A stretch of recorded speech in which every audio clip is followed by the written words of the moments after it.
శ్రీమాత్రే నమ. జయ గురు దత్తాత్రేయ నమ.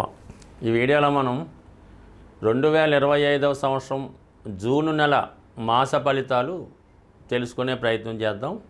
మరి ముందుగా ఈ నెల ప్రారంభంలో ఉన్నటువంటి గ్రహస్థితి పరిశీలించినప్పుడు మరి కుంభరాశి అందే రాహుగ్రహం ఫ్రెష్గా మే 18నే రావడం జరిగింది. సుమారు 1.5 సంవత్సర కాలం పాటు రాహు కుంభరాశి అందే సంచారం జరుగుతుంది.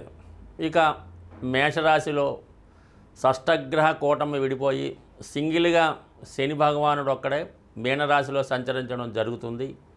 ఇంకా 2.5 సంవత్సరాల పాటు అదే రాశిలో అటు ఇటుగా వక్రించినప్పటికీ అదే రాశిలో సంచరించడం జరుగుతూ ఉంటుంది. మరి మేషరాశిలో శుక్రుడు, వృషభ రాశిలో రవి బుధ గ్రహాలు, మిథున రాశిలో మరి కొత్తగా మారినటువంటి మే 15 నుంచి అదే రాశిలో సంవత్సరం పాటు గురుగ్రహ సంచారం మిథున రాశిలో. ఇక కర్కాటక రాశిలో ఈ నెల ప్రారంభంలో కుజుడు జూన్ 6వ తారీఖు వరకు సంచరిస్తూ జూన్ 6 తర్వాత సింహరాశిలోకి ప్రవేశించడం జరుగుతుంది. మరి చివరగా సింహరాశి అందే కేతుగ్రహ సంచారం ఇంకా సుమారు 18 నెలల పాటు అదే రాశిలో సంచరించడం జరుగుతుంది. అయితే ఈ మేషరాశి వారికి 2025వ సంవత్సరం జూన్ నెల మాస ఫలితాలు తెలుసుకునే ప్రయత్నం చేద్దాం. మరి నిజంగా ఈ రాశి వారికి ఈ వార ప్రారంభం ఒక అదృష్టంగానే భావించవచ్చు. రాశి అందే శుక్రగమన సంచారం.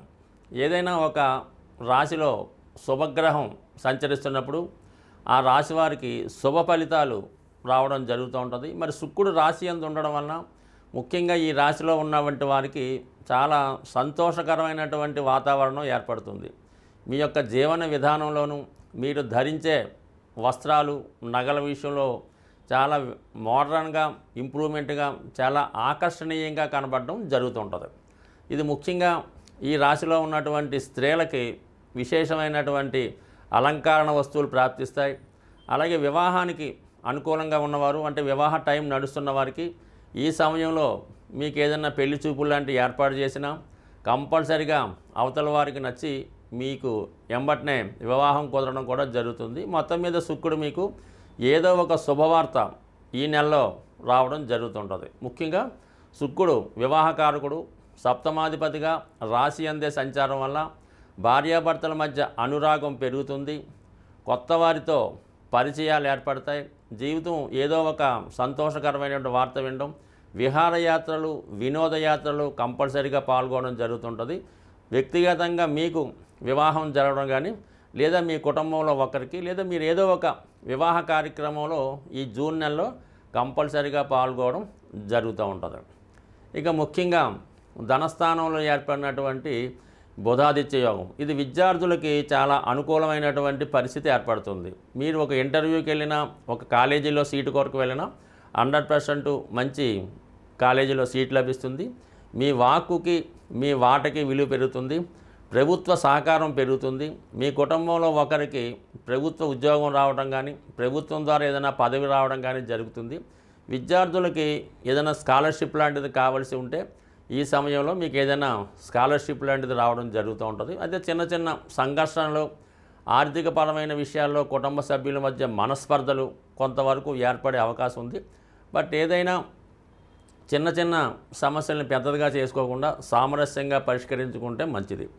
తృతీయంలో గురువు మరి ఈ నెల నుంచే అంటే మనకి మే 15న మారిన గురువు 3వ స్థానంలో మీకు మంచి సలహాదారునిగా మంచి అందరికీ మంచి సలహా ఇచ్చే వ్యక్తిగా పేరు రావడం జరుగుతుంటుంది. మీరు కూడా ఇతరుల సలహాలు విని ఆ విధంగా పాల్గొనడం జరుగుతుంటుంది. అంటే 3లో ఉన్నటువంటి గురువు 3, 7, 11 స్థానాలను యాక్టివేట్ చేయడం జరుగుతుంది. ఇది ఒక విధంగా వివాహానికి చాలా అనుకూలించే అవకాశం ఉంది. ఎందుకంటే మేషరాశి వారికి రాశిలో శుక్రుడు, అలాగే గురువు సప్తమ స్థానాన్ని చూడడం, శుక్రుడు సప్తమాన్ని చూడడం ఇవన్నీ కూడా పెళ్లి సంబంధించినటువంటి పెళ్లి చూపులు, పెళ్లికి సంబంధించిన మాటలు, ఈ పెళ్లి కళ్యాణ మండపాలు అవన్నీ బుక్ చేసుకోవడం, వివాహం తర్వాత జరిగే కార్యక్రమాలన్నిటి కూడా గురువు కంపల్సరీగా సహకరించడం జరుగుతుంది. ముఖ్యంగా 9వ స్థానాన్ని గురువు వీక్షించడం వలన దూర ప్రాంత ప్రయాణాలు, పుణ్యక్షేత్రాలు దర్శిద్దామని అభిలాష ఉన్నవారికి కంపల్సరిగా మీ యొక్క ఆశయం నెరవేరుతుంది.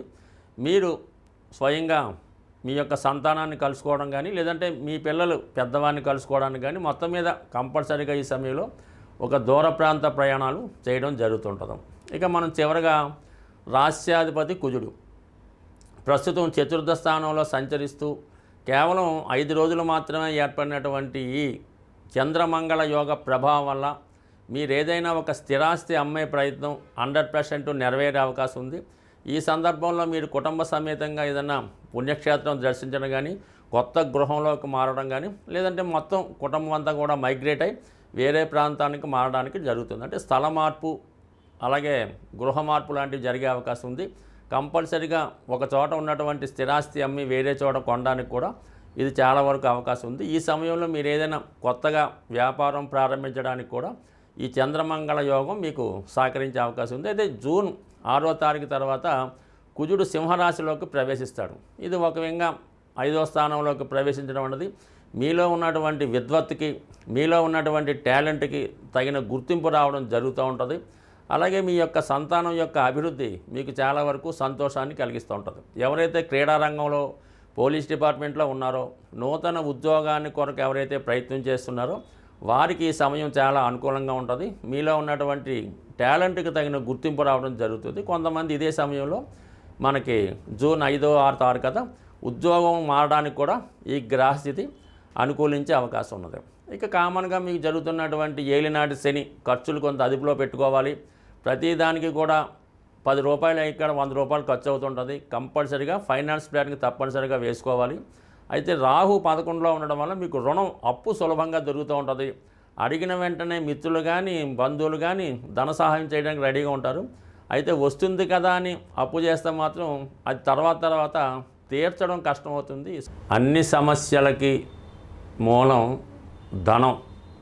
అందుకే ధనం మూలం మిథం జగత్ అన్నారు.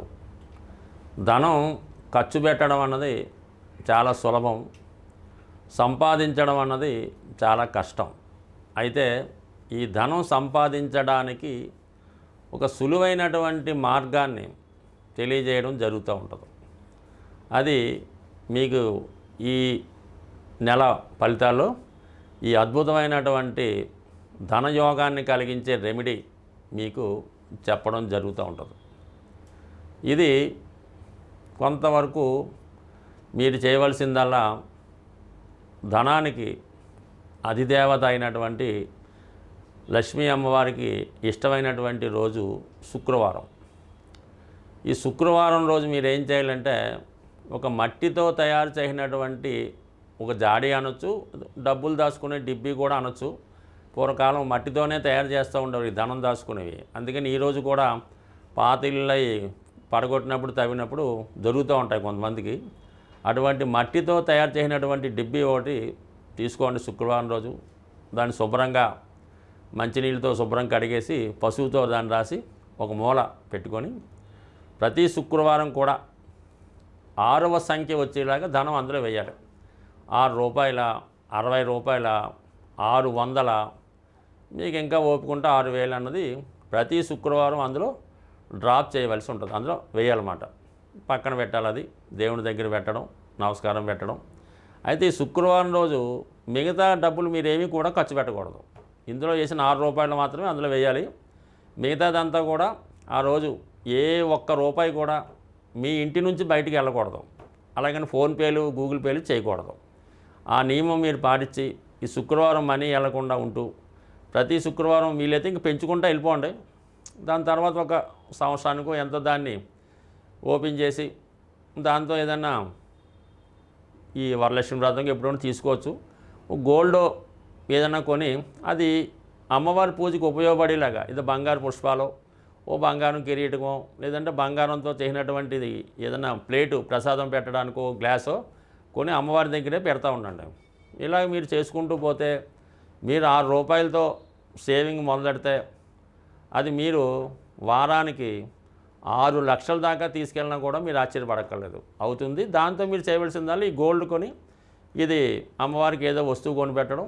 మళ్ళీ మీకు బాగా మీరు దాన్ని మళ్ళీ మీ ఇంట్లో ఒక అమ్మాయి పుడితే ఆ అమ్మాయికి, అంటే అమ్మాయి కూడా లక్ష్మీ స్వరూపం కాబట్టి ఆవిడకి మీరు అవి కానుకగా ఇవ్వచ్చు, బంగారు ఆభరణాలు కూడా ఇవ్వచ్చు. బట్ ఏదన్నా ఈ శుక్రవారం 6 సంఖ్య ఇది కాకుండా మిగతాది కూడా బయటికి వెళ్ళకూడదు. ఇంకా అది ఎంత గొప్ప అవసరమైనా సరే అక్కడతో శుక్రవారం నాడు స్టాప్ చేసి శనివారం మార్నింగే పేమెంట్స్ మాట. ఈ విధంగా చేసి చూడండి. ఇంచుమించుగా నాకు తెలిసి ఈస్ట్ గోదావరి జిల్లాలో అపర కుబేరులు ఉన్నారు, వాళ్ళంతా కూడా ఈ నియమాన్నే పాటిస్తున్నారు. స్వస్తి.